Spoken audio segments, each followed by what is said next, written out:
I'm Mackenzie Lane from the Burbank International Film Festival, and today we're continuing our interview series Beyond the Frame with Nakia Burrise and Kelsey Cooke. Nakia, who is well known for starring in the show Power Rangers, co-wrote, executive produced, and starred in Back to Bridgewood, with Kelsey as the director, a producer, and actor in the film. We're thrilled to have Back to Bridgewood as one of the festival's 7 features this year. This faith-based comedy tells the story of an entitled television actress who loses everything, causing her to find truth and purpose through an unlikely source. It's as equally hilarious as it is powerful, so let's dive in. Are you Liz Johnson? Liz Johnson. Liz Johnson! My name is Liz Johnson, and I had everything until I had nothing. Well, hello, Miss Johnson. You've technically been in a coma for about 3 months. 3 months? Hey, ladies, how are you today? Hey, Thank you for having us. doing great. Well, thank you both so much for joining us. My first question is, I'd love to hear in your own words how you would describe this film and what it's all about. Family-friendly, heartfelt, good-loving, fun movie to see, which I think is something that we need today. We need to sit down and laugh and enjoy and see ourselves in some of the characters. And I feel like the characters are very relatable. The story is relatable. We all go through trials in our life that humble us and hopefully bring us back to once we were. She finds herself struggling with stardom and then has to find her way back to God. It's a story of really finding yourself. I just concur. Touch on everything. And I think she mentioned quickly, but the hope factor is there. And I just love any story that can leave us feeling really great after we leave and leave us with hope. Yeah, it definitely does. Like, I walked away from it feeling so inspired and just like asking myself, where have I been distracted from, like, the hope in my life? Because it's easy to get distracted from that. There's so much negative things you can focus on. So I'd love to hear how you two connected about making this film together, and also what inspired both of you to tell this story. This is my first film that I directed, my directorial debut. And I threw my hat in the ring to Nakia. She told me about the idea, told me, we'd love to work with each other. And so I thought, hey, I'd love to be considered to be in the film as an actress, because that's what I am first. And she considered that. And then I said, hey, if you don't have a director yet, or you're still kind of tossing out names, I'd love to throw my hat in the ring. That faith element in there, I have a heart for that. And I just would really love to share my perspective and where I see this film going and the vision for that. And she just was very open to hearing that out. And we just kind of parted ways and said goodbye. I'm not a DP, and some of the skills that I was lacking, she went with a different pick for that. She asked me to come on as a producer to help kind of give some of my expertise in that, since that's also what I had just previously done in other films, and then be in it as an actress. And so I went home, I was preparing for that. I was looking at the script. I was playing the role of Edna, which is her agent in the film. I was at church and I got a phone call, and I just texted her like, hey, I'm at church. I'll be right back. I'll call you right back. Not thinking it was anything that, couldn't hold for an hour.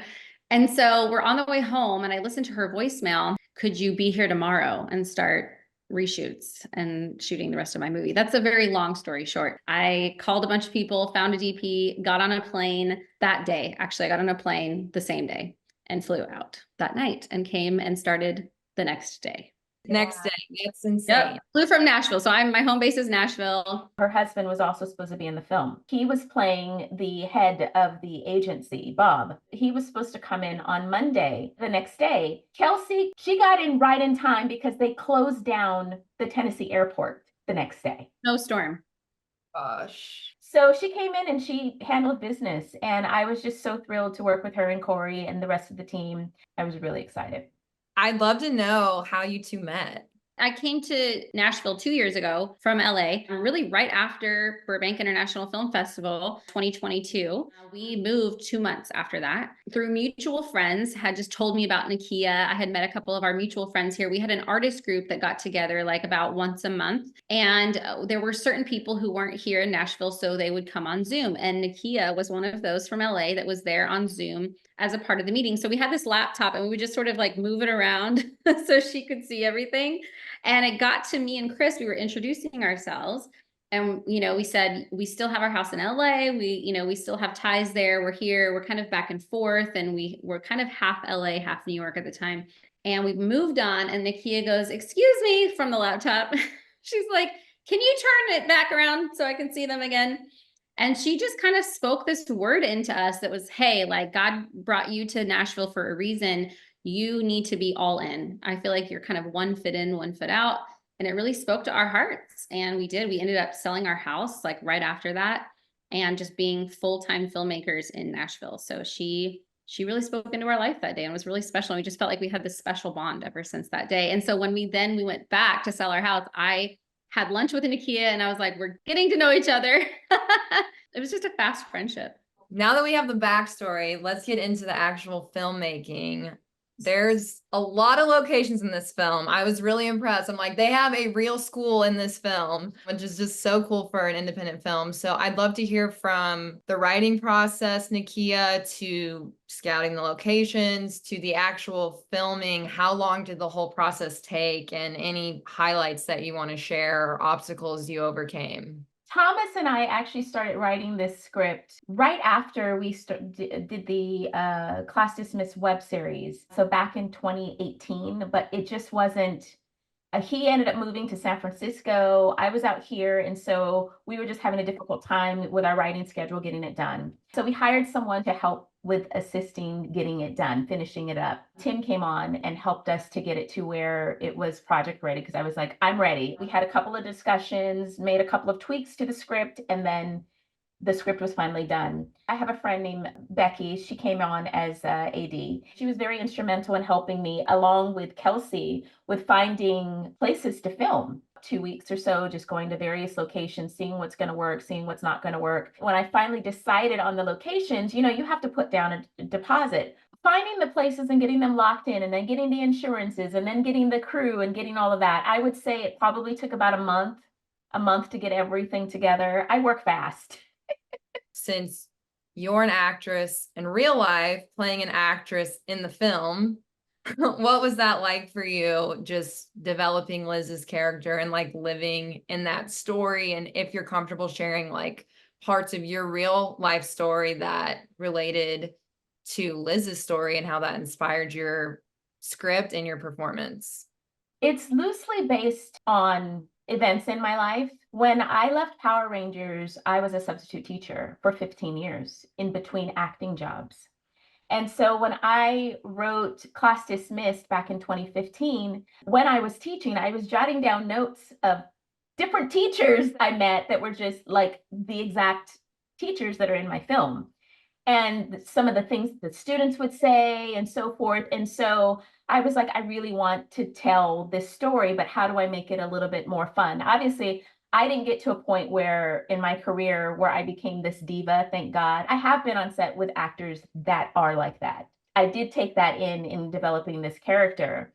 But I think that we all go through moments in our life where we have these really, really great highs, and we forget how we've gotten there. We just completely forget that before this job, maybe I was broke. There was a point in my life where after Power Rangers declared bankruptcy and my car was repossessed. So that's how Liz and Nakia parallel. Her losing everything, Nakia lost everything. I lost everything after Power Rangers because I didn't really know how to budget. It's not like we were making $1 million, but I had to start substitute teaching to meet the needs of my family.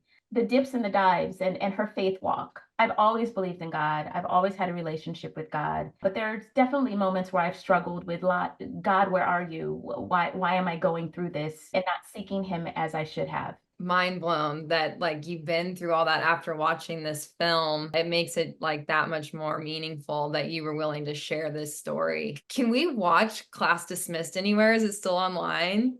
I sold it as a movie. Production company came and asked me if I could combine all of the episodes together and would it be kind of like in a movie format? And I was like, yeah, one episode leads into the next. So it's actually on Tubi, Amazon. I think it's still on Pluto. It was on Peacock for a moment. I honestly like really want to check it out because my favorite parts of the film were the banter at the school between the teachers. I was like dying laughing. It's even more so in the web series. We would write it out, we would have them be on script, and then we would let them improv. We wanted both, and whichever one was the best was what we kept. So the confessionals are even more funny because we just let them go. Kente, who played the gym teacher, he's an actual comedian. So he travels all over the world and he is so freaking funny. It's just Insania, who played the principal. I mean, yeah, find it. Class dismissed. They were making me die. I'm like, I really want to know how much of this is improv and how much of this is scripted, because it was like some of the moments with those two were so organic. I was like dying. Improv was great on set. It was so much fun to just be like, hey, just keep riffing on that. Just keep going with that, and that's kind of my background. I come from an improv background. And so I asked Nakia, will you give me permission to kind of like just let them do their thing, especially Kente. Oh my gosh, it was so great. Like so many of them, I mean, Rachel, so many cast members, they were like, yes, can I say this way? Can I say this? Or can I elaborate? I'm like, yeah, let's just let it roll a little bit. It was so fun. There was this actor, Jackson Ark, who plays a very pivotal character named Paul. And I'd love to hear a little bit about the casting process for him. His acting was so good embodying that character. So that was one of the challenges, was finding that role. I'd seen plenty of tapes. And when his came about, I was like, that's it.